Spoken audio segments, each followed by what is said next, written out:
प्रयागराज में पीडीए भी तिरोहित हो गया। इस वक्त उत्तर प्रदेश का हर तीर्थ स्थल जागृत है। राजनीति तोड़ती है हमारे जो संस्कार और हमारी आस्था और हमारी संस्कृति, वही जोड़ती है। सेकुलर सिर्फ फ्रॉड होते हैं। आज की तारीख में ये नहीं कह पा रहा है कि भैया एक तरफा है। आसान नहीं होगा समाजवादी पार्टी के लिए सीट बचाना। कम से कम घोषणा पत्र वाले मामले में सब मिल गए हैं। अरविंद केजरीवाल की फ्रीबीज पॉलिटिक्स ऐसी हो गई है, किसी को कुछ मिलता है उससे हमें क्या आपत्ति हो सकती है। रेवड़ी देंगे, रोक सको तो रोक लो। अरे भैया रोक सको तो रोक लो, कोई अपने घर से दिए हो। सच बात है कि देश भर में मुसलमानों की पहली पसंद राहुल गांधी और कांग्रेस पार्टी है। प्रियंका ने आज तक किसी एक इशू पर सबसे ज्यादा पोस्ट की है तो गाजा पर किया है। राहुल गांधी तो राम और राष्ट्र दोनों विरोधी होते जा रहे हैं। भागवत जी ने बस यही कहा था ना कि असली आजादी, हमारी लड़ाई इंडियन स्टेट से सीधे सीधे है। नमस्कार, मैं हूं राजकिशोर। नमस्कार, मैं हर्षवर्धन त्रिपाठी। सूर्यदेव उत्तरायण हो चुके हैं, ऊर्ध्वागामी हो चुके हैं। आपके जीवन में मकर संक्रांति के बाद थोड़ा सा और ऊर्जा आए और रोशनी आए, सब शुभ हो। इन शुभकामनाओं के साथ राज की बात हर्ष के साथ के इस संस्करण को आगे बढ़ाते हैं और इसमें निश्चित तौर पर दिल्ली का दरबार और दरबारियों पर चर्चा करेंगे। साथ ही बात होगी, सबसे पहले जब मैंने बात की है मकर संक्रांति की, तो प्रयाग की बात ना हो, महाकुंभ की बात ना हो तो ये हो नहीं सकता। और महाकुंभ में पहले ही दिन संक्रमण को सब स्नान करके तिरोहित कराए हैं हर्षवर्धन जी, तो वो भी वहाँ के बारे में आपको बताएंगे।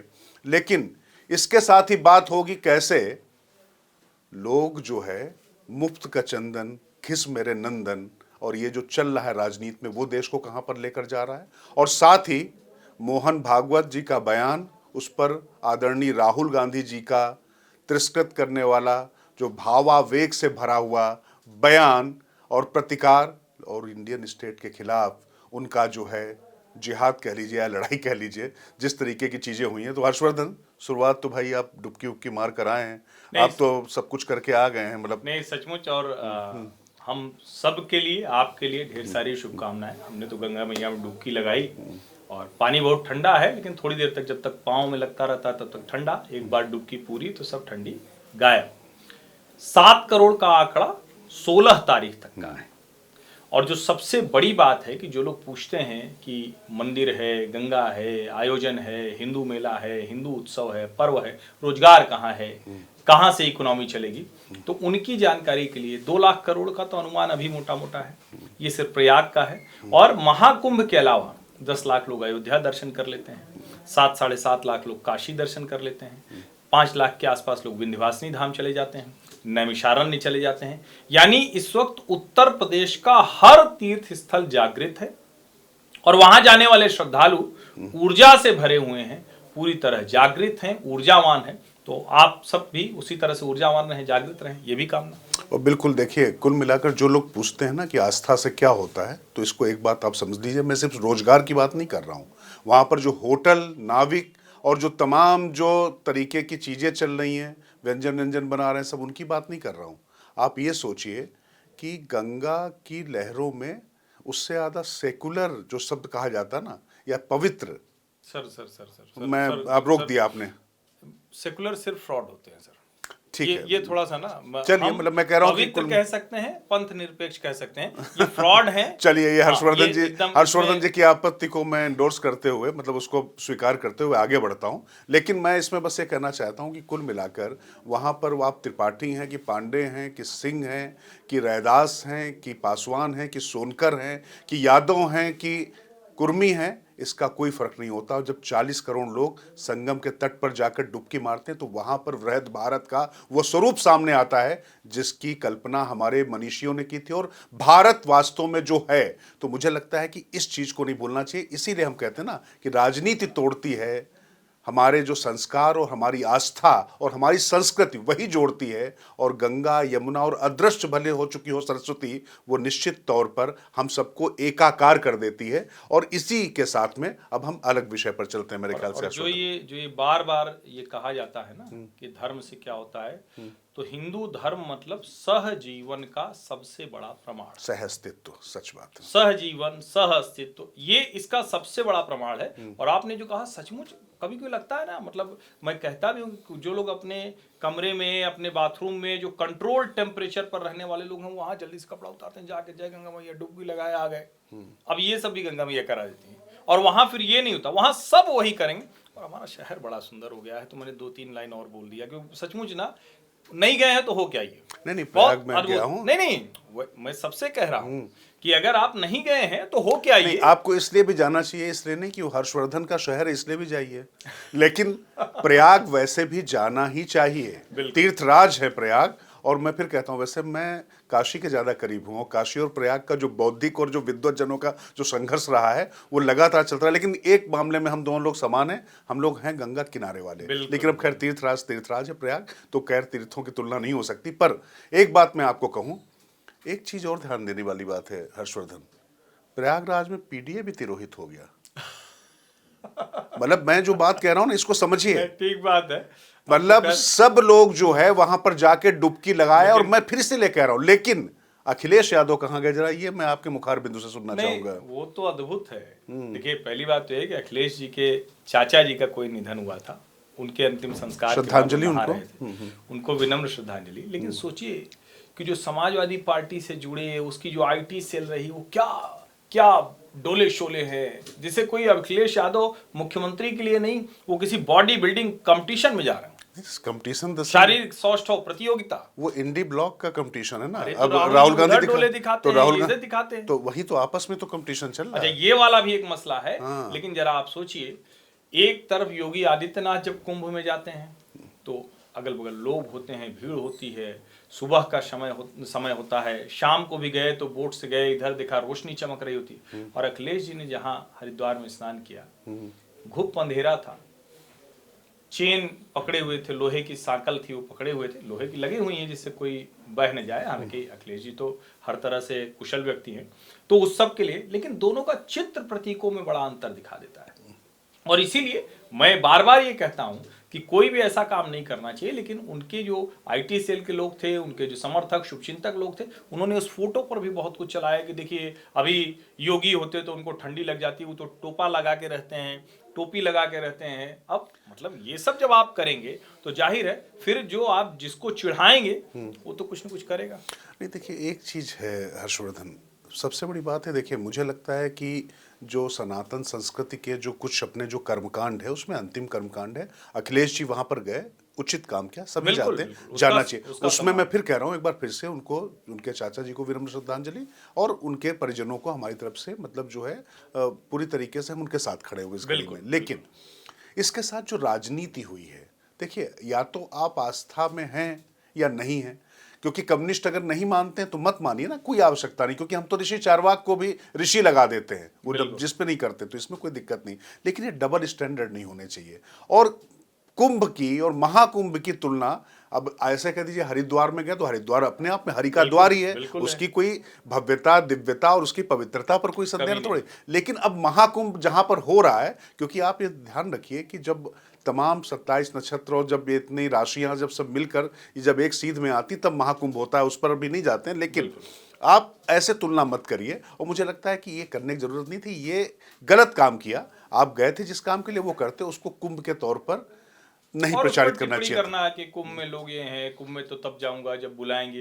राम मंदिर भी वो अभी तक नहीं गए कि राम जी नहीं बुला रहे हैं, उनकी मर्जी, मुझे उससे, देखिए मुझे उससे आपत्ति नहीं है, मैं फिर कह रहा हूं मुझे उससे आपत्ति नहीं है। लेकिन आप दूसरों का मजाक उड़ाना बंद करिए, और कम से कम जो सनातन संस्कृति और जो आस्था का मतलब है, आपको जो मनो करिए, लेकिन दूसरों को आप निम्नतम मत दिखाइए। आपको महाकुंभ में तमाम जो कमियां दिखी, आपने बहुत अच्छा काम किया, साधुवाद, आपने उनको उजागर किया, सरकार का काम है उसको उठाए, लेकिन आस्था के साथ इस तरीके से चीजें खिलवाड़ मत करिए, बस इतना मेरा कहना है। चलिए, अब ये बात कर ही लिए हैं तो दिल्ली और मोहन जी और राहुल जी बाद में जाएंगे, मिल्कीपुर में क्या होगा ये तो बताइए ना। ये तो जरूरी है क्योंकि है तो उपचुनाव, लेकिन वो फैजाबाद लोकसभा सीट का है, तो मिल्कीपुर सुरक्षित भी तो बड़ा महत्वपूर्ण हो गया। वो भी कह रहे हैं कि भैया ये भी तय करेगा।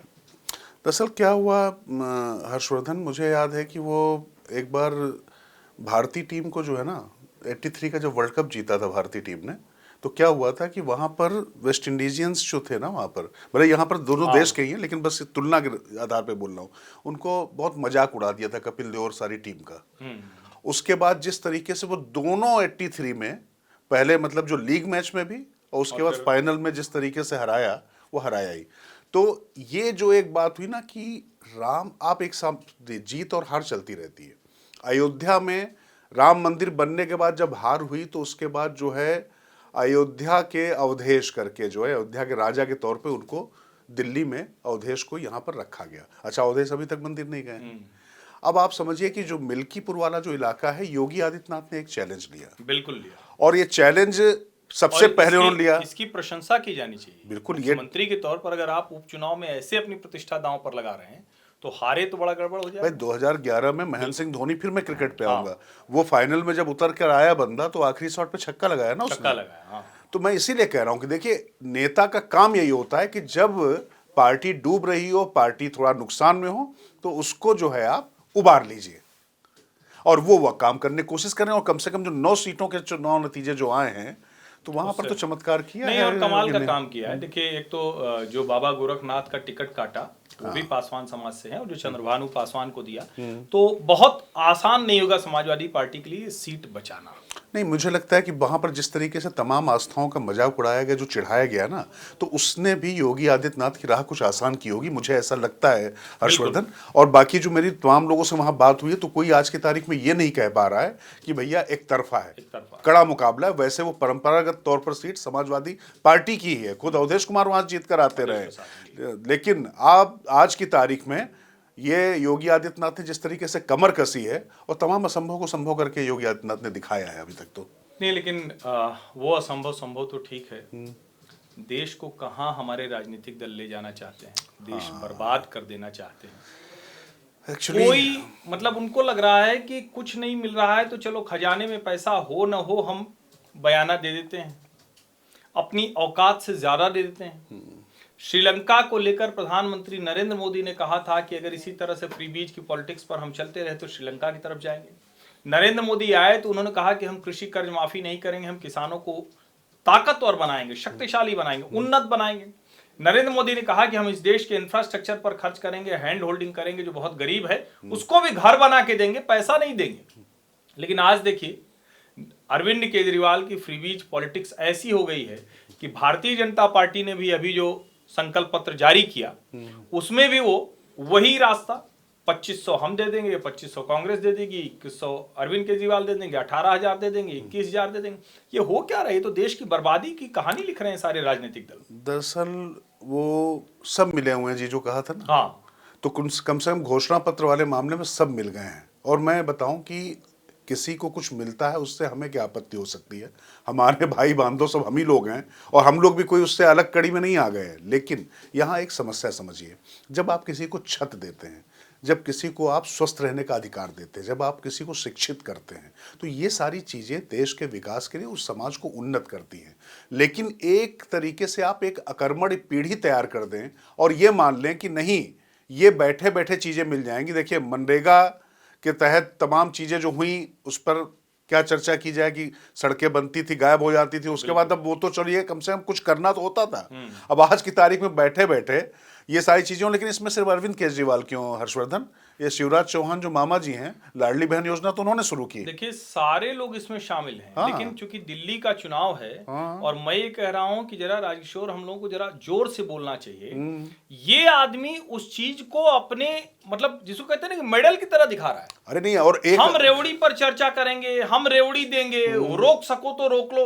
अरे भैया, रोक सको तो रोक लो, कोई अपने घर से दिए हो क्या? अपनी और सुनीता जी की तनख्वाह से दिए हो क्या? कि IRS थे उसकी तनख्वाह से दे दी, या जो अपना और मनीष का NGO चला रहे थे उससे दे दियो। अब यहाँ एक बात और मैं जिक्र करूंगा। बताइए, राजशाही लोकशाही होती है। अभी प्रयागराज का महाकुंभ चल रहा है, तो एक लाइन उससे जोड़ देता हूं।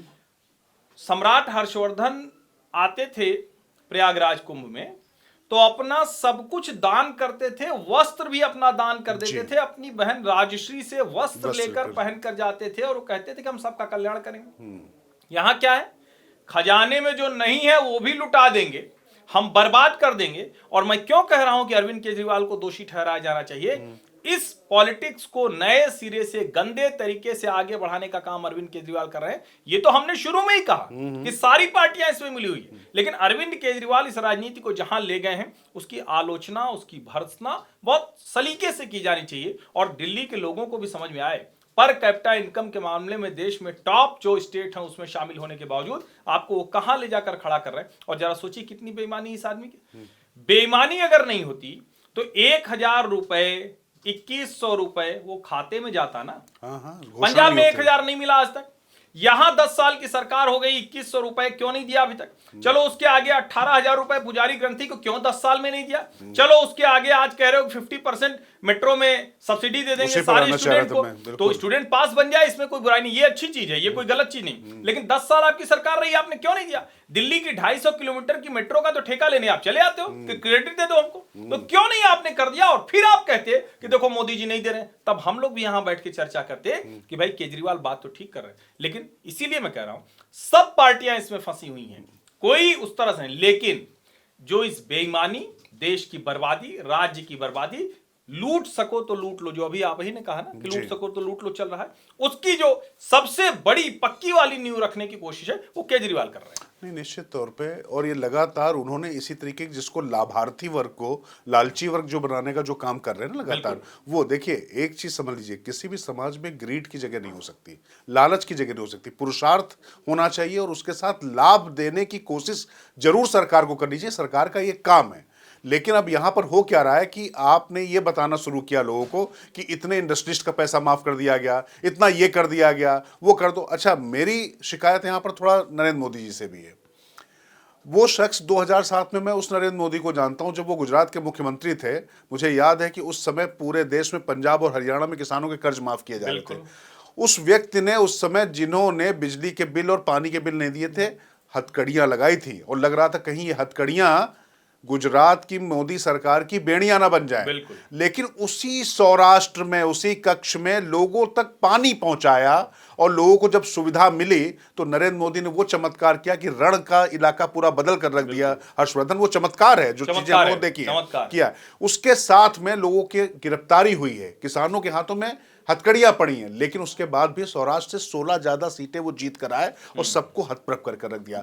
ये थी सुशासन की तस्वीर। और मैं मानता हूं कि नरेंद्र मोदी ने जिस तरीके से ये चीजें शुरू की थी वैसे ही बढ़ना चाहिए नहीं, अभी मैं आपको याद दिलाऊं, ये उत्तर प्रदेश का जब चुनाव होना था नोटबंदी के बाद हुआ। हाँ, जब 2017 में उत्तर प्रदेश सरकार जीत कर आई तो अरुण जेटली ने बजट भाषण देते हुए कहा कि ये जो है, ये जो कुछ भी है ये सरकार को वहन करना पड़ेगा। बिल्कुल, ये नहीं होगा कि हम नहीं देंगे, ये उत्तर प्रदेश की सरकार अगर कर्ज माफी कर रही तो वही वहन करे। और नरेंद्र मोदी की पॉलिसी में फ्रीबीज पॉलिटिक्स नहीं थी। वो ऐसा नहीं कि वो फ्रीबीज जैसी चीज नहीं। आप राशन कहेंगे तो राशन एफसीआई के गोदाम में पड़ा हुआ आपको एमएसपी पर किसानों से लेना ही लेना है। अगर वो स्थिति आ जाए कि न लेना पड़े तो शायद दूसरा तरीका होगा, लेकिन अगर सरकार का पैसा खर्च हो रहा है तो आप दीजिए। अगर अरविंद के पास भी ऐसा कोई साधन हो तो दे, दूसरे लोगों के पास ऐसा साधन हो। लेकिन अब तो भाजपा भी उसी में शामिल है, चाहे मध्य प्रदेश हो, चाहे महाराष्ट्र हो, चाहे मतलब हर राज्य में उसी तरह से जा रही। और मेरा यह मानना है कि देश के लोगों को संदेश देना चाहिए और उस संदेश के लिए अरविंद केजरीवाल को चोट पहुंचे, ये सबसे जरूरी मुझे लगता है, सबसे आवश्यक लगता है। मैं फिर कह रहा हूं, तीनों पार्टियों के जो भाजपा, कांग्रेस और आम आदमी पार्टी है, उनका जो घोषणा पत्र है वो एकदम एक जैसा है। वही लूट सको तो लूट लो है, वही जो ईमानदार करदाता है उसका मजाक है, वही जो आदमी श्रमिक है, कुशलता से काम कर रहा है, मेहनत कर रहा है, देश निर्माण में लगा हुआ है, उसका हाथ से करना, उसका मजाक बनाना है। लेकिन उस सब के बाद मैं कह रहा हूं कि किसी में, जिसको कहते हैं ना कि चोरी सीना जोरी, तो वो जो सीना जोर है उसको पकड़ना जरूरी है, तब वो जो धीरे से चोरी कर रहा है वो भी रुक जाएगा। नहीं, बिल्कुल। एक बात, बार बार एक बात कही जाती है कि केंद्र सरकार जो है ये राशन जो दे रही है ये फ्री बीज में माना जाए कि नहीं माना जाए। जरा मान्यवर लोगों, आप लोग सब लोग ध्यान रखिए, सुप्रीम कोर्ट ने क्या कहा था और उसमें क्या जवाब दिया गया था। कितने हजार करोड़ का अनाज सड़ जाता था, बाद में वो जाता था शराब कंपनियों को, और वो जो है वहां से उसको सड़ा के गला के बियर बनाई जाती थी। उस अनाज को तारिक अनवर उस समय मंत्री थे, मुझे ठीक से याद है, उन्होंने संसद में जवाब देते हुए कहा था कि हमारे पास उसके वितरण की कोई व्यवस्था नहीं है, वो सड़ने के लिए है। तो कुल मिला के वो नुकसान ही होता था, उसमें वो फ्रीबीज इसलिए नहीं क्योंकि वो बर्बाद होता ही होता था, लेकिन वो पात्रों तक पहुंच रहा है। तो मुझे लगता है कि इसकी तुलना दूसरे से कर देना ऐसे नहीं होता। मतलब कुल मिला के हर चीज जो है ना ऐसे बिल्कुल नहीं हो जाती। मतलब दिल्ली को ये जेब में पैसा जो रिश्वत डाली जा रही है, और अरविंद केजरीवाल की बात वजनदार होती परवेश वर्मा पर, अगर जो कह रहे हैं कि 1100 दे रहे हैं, जूता दे रहे हैं, या ये दे रहे हैं, ये सब बंद होना चाहिए। लेकिन सारी पार्टियां ये कर रही हैं, और अरविंद केजरीवाल तो खुलेआम रिश्वत ऑफर कर रहे हैं। अगर चुनाव के समय तक आप सरकार आपकी कुछ नहीं कर पा रही है, तो फिर वो तो बड़ी रिश्वत है। इतना ही था मॉडल आपके पास, तो आप करके दिखाते। भाई बचपन से सबको सिखाया और बताया जाता है कि पैर उतने फैलाओ चादर जितनी हो। तो आपको ये देखना पड़ेगा, चुनाव करवाने के लिए आप 10,000 करोड़ रुपए केंद्र से चाहते हो, क्योंकि आपके पास चुनाव कराने के लिए पैसा नहीं है, और आप घोषणाएं ऐसे कर रहे हैं। भैया कहां से घोषणाएं आप करेंगे? दे देंगे मोदी जी और दे देंगे राहुल गांधी। मतलब एक बात मैं कह रहा हूं, ऐसे नहीं हो सकता ना। नहीं तो आए थे ना, भगवंत मान तो आए थे कि मोदी जी हमको 1 लाख करोड़ दे दीजिए कर्जा, क्यों हम भाई? बांटे, जरा फ्री बीज बांटे, नहीं मिला तो 1,000 महीना वाला काम बंद हो गया। लेकिन इस सबसे आगे भी दिल्ली में मामला हो गया। एक तो ये कि जो सर्वे ओपिनियन पोल आ रहे हैं, अब तो बड़ा डरते डरते सब करते हैं बेचारे, कई बार पिट गए ना, लेकिन वो कह रहे हैं कि दिल्ली में बहुत क्लोज फाइट हो गई है। एक तो ये, दूसरा इमरान मसूद ने प्रेस कॉन्फ्रेंस की है कांग्रेस की तरफ से, और उन्होंने 2-3 बड़ी बातें कही। उन्होंने कहा कि सैफ अली खान पर बोल लेंगे, लेकिन दिल्ली के मुसलमान पर केजरीवाल नहीं बोलेंगे। और जो अखिलेश जी ने भी आम आदमी पार्टी का साथ दिया है, ये जो 37+6 43 आई है, इसमें राहुल गांधी का वोट है। देखिए, एक बात हम लोग लगातार हर्षवर्धन चर्चा कर रहे थे कि ये सच बात है कि देश भर में मुसलमानों की पहली पसंद राहुल गांधी और कांग्रेस पार्टी है। उनको लगता है कि भारतीय जनता पार्टी को वो रोक सकते हैं, क्योंकि वो नकारात्मक वोटिंग का ट्रेंड मुसलमानों का जा नहीं रहा है। अच्छा, ये अनफॉर्चुनेट है। यही मैं एक तस्वीर डाल देता हूं। ये तस्वीर आपके पीछे अब दिखेगी। नहीं गए राहुल गांधी, राहुल गांधी नहीं गए, प्रियंका गांधी नहीं गई, सोनिया गांधी नहीं गई, लेकिन अरविंद जी तो जाके राम मंदिर में भी फोटो खिंचाए। तो ये जो दोनों तरफ से वोट लेने के लिए सब कुछ करना है, आप चाहे जो कहिए, ठीक है, उनकी नानी जी को नहीं पसंद था कि जो मस्जिद तोड़ के मंदिर बने उसमें हमारा राम कैसे रह सकता है। उनको नहीं पसंद था शौचालय या कोई विश्वविद्यालय खुलता, शिक्षा का काम होता, क्यों राम मंदिर बन गया। लेकिन जब बन गया राम मंदिर, तो अरविंद जी वहां भी पहुंच गए, फोटो खिंचाए चंपत राय जी के साथ, जो विश्व हिंदू परिषद के सचिव हैं और जो इस न्यास के भी सचिव हैं, उनके साथ उन्होंने फोटो खिंचा ली। तो सवाल यहाँ ये कि राहुल गांधी तो मुसलमानों के साथ, मुसलमानों के रहनुमा, मुसलमानों के नेता बनने के लिए राम मंदिर नहीं जाते हैं। अब हो सकता है कि इतना दबाव पड़े तो उनको लगे कि बड़ी हमारी विरोधी छवि बनी है तो जाए, कुंभ नहाए भाई बहन। लेकिन आप सोचिए, प्रियंका ने आज तक किसी एक इशू पर सबसे ज्यादा पोस्ट की है तो गाजा पर किया है, और मुसलमान इमरान मसूद जो कह रहे हैं उन्हीं को देखकर वोट कर रहा है। बिल्कुल, मैं इसीलिए कह रहा हूं कि इस बार भी, अब इस थोड़ा सा इसके आगे जाएंगे, राहुल गांधी ने इससे आगे भी चीजें की, लेकिन एक बात जो बताना जरूरी है और जताना भी जरूरी है, दिल्ली के मुसलमानों के बीच में लोगों को, अरविंद केजरीवाल को यह लग रहा है कि भाई जो बीजेपी को हराता दिखाई पड़ेगा उसके साथ में वो मुसलमान वोटर चला जाएगा। लेकिन यहाँ तस्वीर ऐसी नहीं है हर्षवर्धन, इसको समझना पड़ेगा। इसको ऐसे समझिए कि जब शाहीन बाग हो रहा था और जब दिल्ली के दंगे हुए, तो उस मुद्दे पर कांग्रेस मुखर थी, अरविंद केजरीवाल के मुख से कुछ नहीं निकला था। जो बात रशीद मसूद ने कही, इमरान मसूद सॉरी, उनके जो भतीजे हैं वो इमरान मसूद, तो जो बात कही इमरान मसूद ने, वो बात लगातार लोगों तक पहुंच भी रही कि भाई उनकी बात कर कौन पा रहा है। तो इसीलिए अरविंद केजरीवाल जो टेकन फॉर ग्रांटेड यहाँ पर मुसलमानों को ले रहे थे, वो ऐसा लगता नहीं। और कांग्रेस ने भी इस बार ये ठान लिया है कि भाई पंजाब और गुजरात, 2 जगहों पर आम आदमी पार्टी ने, पंजाब में तो पूरी तरीके से सत्ता से बाहर कर दिया, और गुजरात में वो कारक बनी, कम से कम जो पिछला विधानसभा चुनाव था। तो इसलिए उनको ये समझा दिया गया कि पहले जो आपकी अपनी मूल जमीन है उसको आप बचाइए आम आदमी पार्टी से, वरना उनका झाड़ू अगर मुकुट बनाकर अपने ऊपर बनाकर घूमेंगे तो आप ही साफ हो जाएंगे। इसीलिए कांग्रेस ने यह काम करना शुरू कर दिया, और इसीलिए राहुल गांधी एक सीमा और लांग गए हर्षवर्धन, जब वो कहते हैं इंडियन स्टेट के खिलाफ जाने की बात करते हैं, राष्ट्रीय स्वयंसेवक संघ के खिलाफ जाने की बात करते हैं, आरएसएस के खिलाफ जाए कोई बात नहीं, लेकिन इंडियन स्टेट के खिलाफ जाए, पर भागवत पर हमला नहीं। जो बात देखिए क्या कह दिया भागवत जी ने, भाई छोटी सी बात थी ना, नहीं आप ही बोलिए उसको। नहीं, वो कंप्लीट कीजिए। भागवत जी ने बस यही कहा था ना कि असली आजादी, अच्छा आध्यात्मिक आजादी से उनका तात्पर्य था। अच्छा ये तो बाबा साहब अम्बेडकर ने भी कहा था, डॉक्टर भीमराव अम्बेडकर भी कहते थे ना कि जब तक हर व्यक्ति को सिर उठाकर इस समाज में जीने का हक नहीं मिल जाता तब तक आजादी अधूरी है। तो ये बातें तो कही जाती रही, ये तो नहीं कहा ना कि आजादी मतलब ये फर्जी है, भारत तेरे टुकड़े होंगे, ये तो नहीं कहा ना। अफजल हम शर्मिंदा हैं, तेरे कातिल जिंदा हैं, ये तो नहीं कहा ना। इसके जो स्क्रिप्ट राइटर हैं उसको लाकर आप टिकट दे रहे हो। तो कुल मिला के मुसलमानों के बीच में जाने के लिए कहां तक वो चले गए और इंडियन स्टेट के खिलाफ चले गए। अब मुझे लगता है कि इस पर आपको आना सरसंघ पड़ेगा। चालक डॉक्टर मोहन भागवत ने कहा 15 अगस्त 1947 को हमें स्वतंत्रता मिली, हम गुलामी से मुक्त हुए, हम अपने मन का करने के लिए हमें एक तरह से अवसर मिला, हम उस तरह से अपने मन का नहीं कर पाए। लेकिन आज जो स्वतंत्रता मिली, ये जो प्रतिष्ठा द्वादशी हम मना रहे हैं, ये सच्चे अर्थों में स्वतंत्रता है, ये आध्यात्मिक स्वतंत्रता है, ये लोगों के लिहाज से, उनके मन के लिहाज से। और देश का एक बड़ा वर्ग है, राहुल गांधी तो राम और राष्ट्र दोनों विरोधी होते जा रहे हैं। वो जब कहते हैं, और किस अवसर पर कहते हैं, इंदिरा गांधी की के नाम पर इंदिरा गांधी भवन रख दिया। अब लोग कह रहे हैं कि अभी तो वीर सावरकर के नाम पर विद्यालय मोदी जी ने शिलान्यास किया, तब तो आप कह रहे थे सरदार मनमोहन सिंह भवन रखो। अब काहे को सरदार मनमोहन सिंह भवन नहीं रख दिया, इंदिरा भवन नाम रखा। और मेरा इस पर सख्त ऐतराज है। कांग्रेस पार्टी महात्मा गांधी भवन अगर होता तो ज्यादा बेहतर होता। चलो महात्मा गांधी का भी नाम रखते, स्वराज भवन होता, जो प्रयागराज में मोतीलाल नेहरू का घर था, जहां कांग्रेस की स्थापना हुई। मैं थोड़ा सा रोकूंगा, मुझे एओ ह्यूम भवन क्यों नहीं कर सकते थे? नहीं, एओ ह्यूम तो मान लीजिए उनके संस्थापकों में से एक थे, वो अलग बात है। तो संस्थापक तो वही थे वो ना। तो खैर नहीं चाहेंगे ना। अब आप मतलब ये तो वही हो गया कि भाई सोनिया जी विदेशी थे इसलिए नहीं। अब जाहिर है विदेशी को तो लेके वैसे विदेशी ही नाना मतलब प्रकार की चीजें उनके ऊपर। अच्छा हाँ, ये आपने अच्छा कहा। हाँ। लेकिन सब उनको कहते हैं कि राहुल जी थोड़ा विदेश में पढ़े लिखे हैं, मतलब विदेशी हिसाब से सोचते हैं, सब कुछ है। अंग्रेजी भाषा में बोल रहे थे वो। उन्होंने जो कहा है कि अगर आप लोग समझ रहे हैं, उसका मैं हिंदी तर्जुमा बता रहा हूं, अनुवाद बता रहा हूं, कि अगर आप लोग समझ रहे हैं कि आपकी लड़ाई भाजपा से है, आरएसएस से है, तो आप बिल्कुल गलत समझ रहे हैं। भाजपा और आरएसएस ने सारी संस्थाओं पर कब्जा कर लिया है और हमारी लड़ाई इंडियन स्टेट से सीधे सीधे है। ये अंग्रेजी में उनका दिया गया बयान है।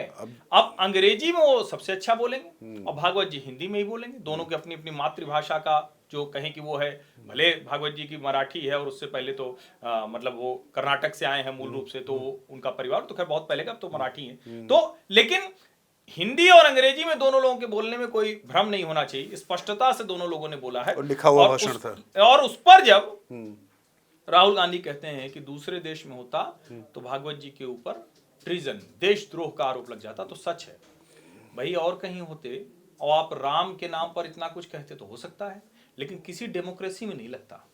वो कोई तानाशाह होता और इंदिरा गांधी को मुसोलिनी होता, जैसे कहीं भी कोई भी ऐसा होता, तो जो होता। और यहां तक कि इस्लामिक मुल्कों में भी, इंडोनेशिया तो राम ही का देश है, थाईलैंड भले मुस्लिम है। थाईलैंड में आप जाके देखिए तो वहां तो अयोध्या भी है, अयोध्या नाम से कही जाती है, लेकिन आपको बैंकॉक में वो स्ट्रीट भी दिखेगी। और जो सबसे बड़ी बात है कि जब आप ये सब कह रहे हैं तो जो बार बार पूछा जाता है कि क्या आज की जो राहुल वाली कांग्रेस है उसमें राम और राष्ट्र, उसको लेकर कोई दुर्भावना है, गलत भावना है, तो एक बार फिर से साबित होती हुई दिख रही है। देखिए हर्षवर्धन, इसमें एक बात मुझे लगता है कि सबको ठीक से समझ लेनी चाहिए।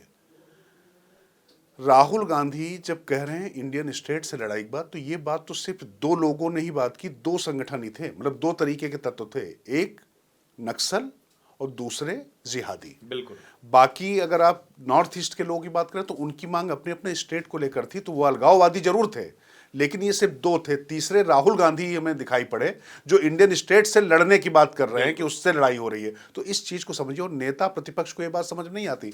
अच्छा, उन्होंने कह दिया कि असली आजादी अब मिली है मोहन भागवत जी ने, तो उनको तो जेल में डाल देना चाहिए। आप इल्हान उमर से जब मिल रहे थे जाके विदेश की धरती पर जाकर नेता प्रतिपक्ष होते हुए, तो आप वहां पर क्या कर रहे थे? भारत को सशक्त कर रहे थे। वो राष्ट्रभक्ति है।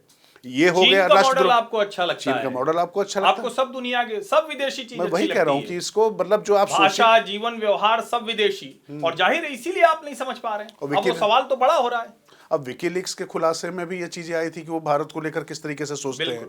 अच्छा, अब यहाँ पर एक चीज समझिए, जब राम की बात होती है तो राम क्यों इसको कहा गया? अच्छा, राम की जब हम बात करते हैं तो एक बात तो आप समझ लीजिए ना कि एक ऐसा बेटा, एक ऐसा पति जिसका राज्याभिषेक होने जा रहा हो और वो तुरंत सिर्फ जो है अपनी सौतेली माँ के कहने पर निकल जाता हो वनगमन को, और वो धरती पे राक्षसों का, दुष्टों का संहार करता है, और उसके बाद भी सिर्फ कर्म को ही आगे रखता है और मर्यादा की रेखा खींच कर रखता है। और मुझे लगता है कि हर व्यक्ति जब यहाँ पर हिंदुस्तान में जब बात करता है भारत में, तो कहता है कि राम जैसा पुत्र मिले, बिल्कुल, राम जैसा पति मिले, राम जैसा पिता मिले, मतलब हर तरीके शासक राम जैसा मिले। तो वो एक जो आचरण है, और इसीलिए जो कहा जाता है कि जब भाई तमाम मुसलमानों ने भी कहा कि इमाम हिंद कहा उनको। तो अब ऐसी स्थिति में आपको राम से दिक्कत है, राष्ट्र से दिक्कत है, तो ये राजनीति कहां पर जा रही है। और भाई दरअसल वो लाल किताब, वो संविधान की लेके जरूर घूम रहे हैं, लेकिन लाल रंग दूसरा उनके दिमाग पे तारी हो चुका है हर्षवर्धन। नहीं, वो और हो चुका अब है। उनको ये समझने लगा है कि लाल के साथ साथ में एक दिक्कत और हो गई उनको, वो जमात वाली जो एक कौम जो है ना, जमात उनके साथ जुड़ गई है, वो भी एक समस्या है। तो इसी से उनको लगता है कि मुसलमान वोट उनके पास आएगा। और मुझे लगता है वो डेलिबरेटली इसीलिए उन्होंने संघ प्रमुख पर भी ये कह दिया, और ये कहा कि देखो आरएसएस को अरविंद केजरीवाल तो पत्र लिखते हैं, हाँ, ये सही बात है। और हम देखिए आरएसएस प्रमुख लड़ पर रहे हैं। हमला बोल रहे हैं, लड़ रहे हैं, हम मोदी से लड़ रहे हैं और इंडियन स्टेट से लड़ रहे हैं। तो इस मानसिकता को समझिए कि हिंदुस्तान में रहकर गाजा और फिलिस्तीन के लोगों पर बहुत ज़्यादा जो है मतलब मेहरबानी दिखाई जाती है, बड़ी उदारता दिखाई जाती है। और अभी जब ये जो समझौता हुआ है ना इजराइल और गाजा के बीच में, तो उसको लेकर भी तमाम लोग लग गए हैं कि नहीं, अब देखिए देखिए वो तो क्रेडिट सब लेंगे, लेकिन ये तो साफ साफ माना जा रहा है कि डोनाल्ड ट्रंप प्रशासन उसका ये आने का, जिसको कहते हैं ना कि आगाज जो था, वो आपको दिखा रहा है। और जो बाइडेन ने भी इसीलिए जल्दी से कर लिया कि हमारे हिस्से आ जाए। लेकिन ये कहा जाता है कि चूंकि जिस तरह के डोनाल्ड ट्रंप बयान दे रहे थे, जिस तरह की वो बातें कर रहे थे उसमें, और अच्छा है, हम तो कहते हैं किसी भी तरह से हुआ हो, लेकिन ये बहुत ही अच्छा है कि कम से कम जो दो कहें कि देशों के नागरिक, हमास तो आतंकवादी हरकतें करता है, वो आतंकवादी संगठन जैसे काम करता है, लेकिन जो दो देशों के बीच में था, उनके नागरिक वो अगर स्वस्थ प्रसन्न रहें, गोलियां न चलें, बच्चे न मरें, महिलाएं न मरें, इस तरह के हमले न हो, तो इससे सुखद कुछ हो नहीं। इसका एक पहलू और है, इस चीज से एक चीज और समझ में आती है, कैसे अमेरिका पोषित ही ये पूरी लड़ाई हो रही थी, इससे ये भी समझ में आता है। अभी वहां पर पूरी तरीके से ट्रंप आया नहीं है, ट्रंप का इम्पैक्ट दिखाई पड़ने लग गया। और तो और जाने दो, चलते चलते वो जो राहुल गांधी ट्यूशन लेते थे जिनसे, मिस्टर हिंडनबर्ग से, अच्छा, उनका क्या होगा? हिंडन नदी वाले भी अब गायब हो जाएंगे। हिंडन नदी वाले भी, हिंडन नदी जो कैमरा लेके जाते थे ना, घंटी बजाते बजाते जिनका घंटा बजने लगा, तो वो सब निपट गया। हिंडनबर्ग की दुकान बंद हो गई, गौतम अडानी की कंपनियों के शेयर बम बम हो गए। तो अब कुल मिला माघ मकर जब रवि गति जो ये बिल्कुल, ये तो मतलब साफ साफ दिख रहा है। संक्रांति के बाद बहुत कुछ बदल रहा है। हाँ, संक्रमण जो है, मैंने अब डुबकी लगा के आया ना अभी प्रयागराज में, तो मतलब इसलिए जो है, हम लोग तो मानते ही हैं इसको। नहीं बिल्कुल मानते क्या, और जो नहीं मानता उसकी अपनी समझ है, उसकी समझ पे मैं तरस खा सकता हूँ, कुछ नहीं कहता हूँ, क्योंकि उसमें वैज्ञानिकता भी है, उस पर फिर कभी चर्चा कर लेंगे। लेकिन एक बात जरूर है, चलते चलते ये जरूर कहना चाहूंगा कि भैया ये जो मुफ्त का चंदन घिस मेरे नंदन और लूट सके तो लूट की जो सियासत है, इस देश के लिए बहुत घातक है। इसका प्रतिकार कीजिए, क्योंकि हम लोगों की आपसे क्योंकि देखिए क्योंकि हम और आप भिखमंगे नहीं हैं भाई, हम भिखारी नहीं हैं, हम अपने पुरुषार्थ से कमाकर चीजों को करने वाले, वाजिब हक के लिए जरूर बात की जाए। और हैंड होल्डिंग की जो बात कर रहे थे हर्षवर्धन, वो इंपॉर्टेंट है, वो एक दूसरे को सहयोग करना पड़ेगा, लेकिन अकर्मण्य बनाकर नहीं, बैठे बैठे आप चलते जाइए, रिश्वत देकर नहीं, ये ठीक नहीं है। अच्छा, खास बात है कि रिश्वत का जिन लोगों ने विरोध किया था, उन्होंने ये रिश्वतखोरी ऑफिशियल कर दी, बिल्कुल बिल्कुल जिसको कहते हैं। तो चलिए, कुल मिला के एक बार फिर से, चूंकि मकर संक्रांति के बाद हम लोग आज आपके साथ मिले थे, तो बहुत कुछ संक्रमण काल जो जीवन में चल रहा हो वो पूरा हो, और सब स्वस्थ रहें, सानंद रहें, इस जो है कामना के साथ में आपसे अभी लेते हैं विदा। नमस्कार, बहुत बहुत धन्यवाद।